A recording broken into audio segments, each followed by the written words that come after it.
James 1:22, ngunit maging mga tagasunod kayo ng salita at huwag lamang sa tagapagkinig na niloloko ninyo ang inyong sarili.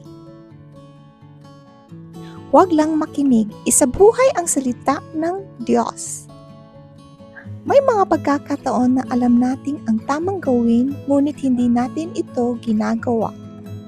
Maaring nakikinig tayo sa sermon, nagbasa ng Biblia o nanalangin, ngunit kapag dumating ang pagkakataong magpatawad, magmahal, magsabi ng totoo, o tumulong sa nangangailangan, minsan ay nag-aatubili tayo. Ang tunay na pananampalataya ay hindi lamang tungkol sa kaalaman. Ito ay nakikita sa ating mga desisyon, salita at gawa. Kapag pinili natin sundin ang Diyos kahit mahirap, ipinapakita natin ang Kanyang salita ay tunay na napupuhay sa ating puso.